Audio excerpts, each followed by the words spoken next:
ಇವ್ರಿಗೆ ಯಾವ ವಿಷಯನೂ ಗೊತ್ತಿಲ್ಲ ಅಂತ ಅನ್ಸುತ್ತೆ. ಏನು ತೊಂದರೆ ಇಲ್ಲ ತಾನೆ? ಎಲ್ಲ ಆರಾಮಿದ್ದೀರಲ್ವಾ? ಇಲ್ಲ ಮಾವ, ಇಲ್ಲೇನೂ ತೊಂದರೆ ಆಗಿಲ್ವಲ್ಲ, ನಾವಿಬ್ರು ಚೆನ್ನಾಗೇ ಇದ್ದೀವಿ. ಜಾನು ಇದ್ದರೆ ಒಂಚೂರು ಫೋನ್ ಕೊಡಿ, ಅವರಮ್ಮ ಮಾತಾಡ್ತಾಳೆ, ಅವಳಿಗೆ ಅವ್ರ ಜೊತೆ ಮಾತಾಡಿದ್ರೇ ಸಮಾಧಾನ. ಮಾವ, ಅದು ನಾವು ಆಸ್ಪತ್ರೆಯಲ್ಲಿದ್ದೀವಿ. ಆಸ್ಪತ್ರೆ ಅಲ್ಲ? ಏನಾಯ್ತು ಹೇಳಿ ಅಂದರೆ? ರೀ, ಫೋನ್ ಕೊಡಿ, ಇಲ್ಲಿ ಫೋನ್ ಕೊಡ್ರಿ. ಹಲೋ ಹೇಳಿ ಅಂದ್ರೆ, ಹಾಸ್ಪಿಟ್ಲಲ್ಲಿದ್ದೀರಾ? ಜಾನುಗೇನಾಯ್ತು? ಅದೇ ಗಾಬರಿ ಮಾಡ್ಕೋಬೇಡಿ, ಜಾನ್ವಿಯವ್ರಿಗೆ ಇದು ಮಂತ್ಲಿ ಚೆಕಪ್ಪು. ನಾವು ಆಸ್ಪತ್ರೆಗೆ ಬಂದಿದ್ವಿ, ಸ್ಕ್ಯಾನಿಂಗ್ ನಡೀತಾ ಇದೆ, ಡಾಕ್ಟ್ರು ಒಳಗಡೆ ಚೆಕ್ ಮಾಡ್ತಾ ಇದ್ದಾರೆ. ಹೊರಗೆ ಬಂದ ತಕ್ಷಣ ಮಾತಾಡೋಣ ಅಂತ ನಾನು ಇಲ್ಲೇ ಇದ್ನಲ್ಲ ಅಂತ ಸುಮ್ಮನೆ ಇದ್ದೆ. ಅಪ್ಪ, ಹೇಗೆ ಸಮಾಧಾನ ಆಯ್ತು ಹೇಳಿ ಅಂದ್ರೆ? ಬೆಳಗ್ಗೆಯಿಂದ ಅವಳು ಫೋನ್ ರಿಸೀವ್ ಮಾಡ್ತಾ ಇಲ್ಲ, ಏನಾಯ್ತು ಅಂತ ನನ್ಗೊಂದು ಆತಂಕ. ಜಾನು ಯಾಕೆ ಫೋನ್ ರಿಸೀವ್ ಮಾಡ್ತಾ ಇಲ್ಲ? ಅದು ಫೋನನ್ನು ಜಾನ್ವಿಯವರು ಮನೇಲೇ ಬಿಟ್ಟು ಬಂದಿದ್ದಾರೆ, ನಾನು ಇಲ್ಲೇ ಜೊತೆಗಿದ್ದೀನಲ್ಲ, ಸೊ ಆಮೇಲೆ ಒಟ್ಟಿಗೆ ಫೋನ್ ಮಾಡೋಣ ಅಂತ ಸುಮ್ಮನಿದ್ವಿ ಅತ್ತೆ. ಸರಿ ಅಳಿ ಅಂದ್ರೆ, ಆಸ್ಪತ್ರೆಯಿಂದ ಮನೆಗೆ ಹೋದಾಗ ಜಾನುಗೆ ನನಗೆ ಫೋನ್ ಮಾಡಕ್ಕೆ ಹೇಳಿ. ಸರಿ ಅತ್ತೆ.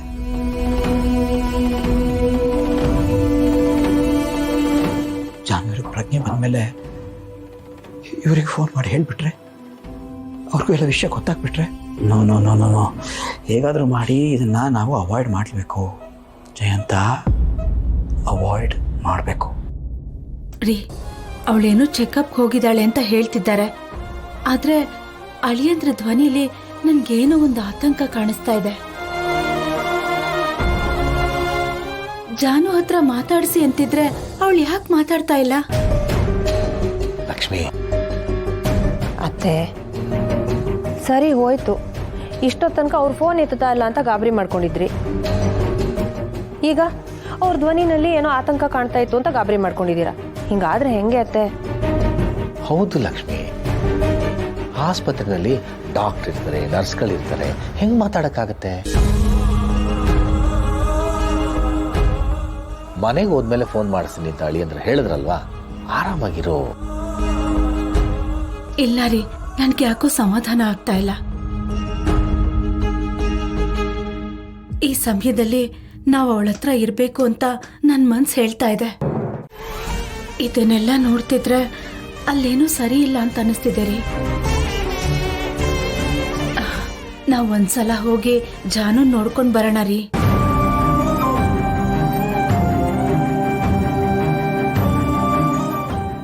ಮಾವ, ಯಾಕೋ ಅತ್ತೆ ಹೇಳ್ತಿರೋದು ಸರಿ ಅನಿಸ್ತಾ ಇದೆ.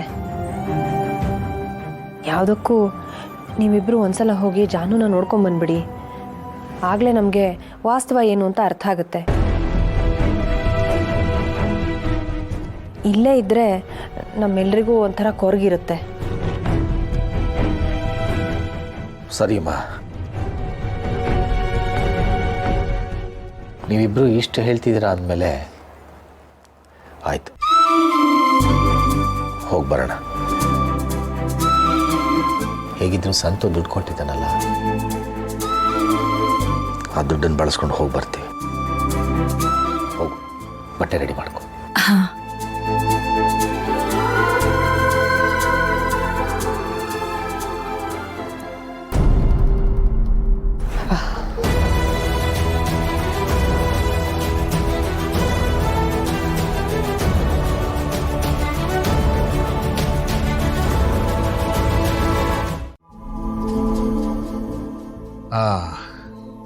ಯಾಕೆ ಮನೆ ಬೇಕೋ ಅಂತಿದೆ? ಯಾರು ಇಲ್ವಾ ಮನೆಯಲ್ಲಿ? ಮನೇಲಿರೋದಂದ್ರೆ ಜಗಳ ಆಡಿ ಬೋಡಿಸ್ತಾರೆ, ಮನೆ ತುಂಬ ಜನ ಕಾಣ್ತಾರೆ. ಏನಿಲ್ಲ. ಯಾಕೆ ನಿಮ್ಮ ಕಣ್ಣಿಗೆ ನಾನು ಕಾಣಿಸ್ತಿಲ್ವಾ? ಏನು ಕಾಣಿಸ್ತಿದ್ಯಾ? ಬೇರೆ ಯಾರು ಕಾಣಿಸ್ತಿಲ್ವಲ್ಲ, ಅದಕ್ಕೆ ಕೇಳಿದೆ. ಅತ್ತೆ ಮಾವ ಜಾನು ನೋಡಕ್ ಹೋಗಿದ್ದಾರೆ, ಅದಕ್ಕೆ ನಿಮ್ಗೆ ಹಾಗೆ ಅನಿಸ್ತಿದೆ. ಅಲ್ಲ ಕಣೆ, ಈ ಅಪ್ಪ ಮಾತಾಡ್ತಿರ ದುಡ್ಡಿಲ್ಲ ಅಂತಾರೆ. ಈ ಜಾನು ಮನೆಗೆ ಹೋಗೋದಕ್ಕೆ ದುಡ್ಡು ಬಂದ್ಬಿಡುತ್ತಾ? ಅವ್ರಿಗೆ ಆಟೋದಲ್ಲಿ ಒಳ್ಳೆ ಕಮಾಯಿ ಇದೆ, ಅದನ್ನ ಹೆಂಗೆ ಖರ್ಚು ಮಾಡಬೇಕು ಅಂತ ಗೊತ್ತಾಗ್ತಿಲ್ಲ, ಅದಕ್ಕೆ ಹಿಂಗೆಲ್ಲ ತಿರುಗಾಡ್ತಿರ್ತಾರೆ. ಸಾಕು, ಸುಮ್ಮನೆ ಇರ್ರಿ. ಕೈಯಲ್ಲಿ ಖರ್ಚಿಗೆ ದುಡ್ಡಿಲ್ಲ ಅಂತ ಬಸರಿ ಮಗಳನ್ನ ನೋಡಕ್ ಹೋಗದೆ ಇರಕ್ಕಾಗತ್ತಾ? ಏನೋ ಕಷ್ಟಪಟ್ಟು ಅವ್ರು ಹೋಗಿದಾರಪ್ಪ. ಇಷ್ಟಕ್ಕೂ ಅವ್ರೋದ್ರೆ ನಿಮ್ಗೇನ್ರಿ ಕಷ್ಟ? ಏನೋ ದೊಡ್ಡದಾಗಿ ನಿಮ್ಮ ಸೂಟ್ ಕೇಸಿಂದ ದುಡ್ಡು ತೆಗೆದು ನೀವೇ ಕೊಟ್ಟು ಅವ್ರನ್ನ ಕಳಿಸ್ದಂಗೆ. ಆಯ್ತು ಬಿಡ, ಅದಕ್ಕೆ ಕಷ್ಟೊಂದು ಸಿಡುತ್ತೀಯ. ಮತ್ತಿನ್ನೇನ್ರಿ, ಕಷ್ಟನ ಸುಖನೋ ಪಾಪ ಅತ್ತೆ ಮಾವ ಅವ್ರ ಜವಾಬ್ದಾರಿನ ಅವ್ರು ನಿಭಾಯಿಸ್ತಾ ಇದ್ದಾರೆ. ಮತ್ತೆ ಯಾಕೆ ನೀವು ಹೋಗಿ ಎಲ್ಲದರಲ್ಲೂ ಮೂಗ್ ತೋರ್ಸೋದು? ಅದು ಎಷ್ಟೇ ಮಾತಾಡ್ತೀಯಾ? ಬಾಬಾ ಇತ್ತೀಚೆಗೆ ನೀನು ನನ್ನ ಹೆಂಡತಿ ಅಲ್ಲ, ಅವ್ರ ಸೊಸೆ ಮಾತ್ರ ಅಂತ ಅನ್ಸೋದಕ್ಕೆ ಶುರುವಾಗಿದೆ. ನಾನು ಕೈಗಾಲ ತೊಡ್ಕೊಂಬರ್ತೀನಿ. ನನ್ನ ಸೂಟ್ ಕೇಸ್ ಎತ್ತಿಡು. ಸೂಟ್ ಕೇಸಾ? ಹಾಂ. ಅದ್ಯಾಕ್ರಿ ಈಗ? ಅಯ್ಯ, ಅದ್ಯಾಕೆ ಅಂದರೆ ದುಡ್ಡು ಕರೆಕ್ಟ್ ಆಗಿದೆಯಾ ಅಂತ ಎಣಿಸೋದಕ್ಕೆ. ಸಾಕು, ಸುಮ್ಮನೆ ಇರ್ರಿ. ನೀವೇನು ಮನುಷ್ಯರ ಮನೇಲಿ ಇರ್ತಾ ಇದ್ದೀನಿ ಅಂತ ಅನ್ಕೊಂಡಿದ್ದೀರಾ, ಇಲ್ಲ ಯಾವುದಾದ್ರೂ ಡಕಾಯಿತ್ರ ಕೊಂಪೆನಲ್ಲಿ ಇದ್ದೀನಿ ಅಂತ ಅನ್ಕೊಂಡಿದ್ದೀರಾ? ಯಾವಾಗ ನೋಡಿದ್ರು ಆ ಸೂಟ್ ಕೇಸಿಗೆ ದುಡ್ಡು ಎಣಿಸೋದು, ಮೇಲೆ ಇಡೋದು. ಇದನ್ನ ಬಿಟ್ಟರೆ ನಿಮಗೆ ಮಾಡಕ್ಕೆ ಬೇರೆ ಏನೋ ಕೆಲಸನೇ ಇಲ್ವೇನ್ರಿ? ನಾನು ಇವಾಗಲೇ ಹೇಳ್ತಿದ್ದೀನಿ, ನೀವು ಇದೇ ಥರ ನನ್ನ ಪ್ರಾಣ ತಿಂದರೆ ಅತ್ತೆ ಮಾವ ಹೆಂಗೂ ಜಾನು ಮನೆಗೆ ಹೋಗಿದ್ದಾರೆ, ಅವರಿಂದ ನಾನು ಅವ್ರ ಮನೆಗೆ ಹೋಗ್ಬಿಡ್ತೀನಿ. ಅವಾಗ ನೀವು ಸೂಟ್ ಕೇಸ್ ತೆಗೆದು ದುಡ್ಡು ಎಣಿಸೋದು, ಮೇಲಿಡೋದು, ಮತ್ತೆ ತೆಗೆದು ಮತ್ತೆ ಎಣಿಸೋದು, ಮತ್ತೆ ಮೇಲಿಡೋದು. ಬೆಳಗಿಂದ ಸಂಜೆವರೆಗೂ ಇದನ್ನೇ ಮಾಡ್ತಾ ಕೂತ್ಕೊಳ್ಳಿ.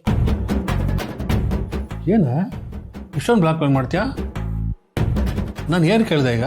ಹೋಗು ಸೂಟ್ ಕೇಸ್ ಎತ್ತಿಡು, ದುಡ್ಡು ಎಣಿಸ್ಬೇಕು ಅಂದೆ. ಅದಕ್ಕೆ ಯಾಕೆ ತಲೆ ಎಲ್ಲ ಮಾತಾಡ್ತೀಯ? ನೀನು ಯಾಕೋ ಆ ಸಿಂಚನ ಥರನೇ ಕಿರಿಕ್ ಮಾಡೋದು ಕಲ್ತಿದ್ಯಾ ಅಂತ ಅನಿಸ್ತಾ ಇದೆ. ಒಳ್ಳೆ ಮಾತಲ್ಲಿ ಹೇಳ್ತಾ ಇದ್ದೀನಿ, ಆ ಜಗಳ ಗಂಟೆ ಜೊತೆ ನನ್ನ ಹೆಸರು ಸೇರಿಸಿದ್ರೆ ಚೆನ್ನಾಗಿರಲ್ಲ. ಮತ್ತೆ ಆಯ್ತಮ್ಮ, ಕಾಫಿ ತುಂಬ ಚೆನ್ನಾಗಿದೆ. ನಾನು ಕೈಗೆ ತೊಳ್ಕೊಬರ್ತೀನಿ. ಹೋಗಿ ಕೈಕಾಲು ತೊಳ್ಕೊಂಬನ್ನಿ.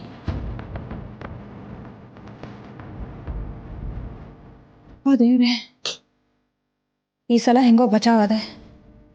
ಬೀಸೋ ದೊಣ್ಣೆಯಿಂದ ತಪ್ಪಿಸ್ಕೊಂಡೆ. ದೇವ್ರೆ, ಹಿಂಗೆಲ್ಲ ನೀನೇ ಕಾಪಾಡಬೇಕು.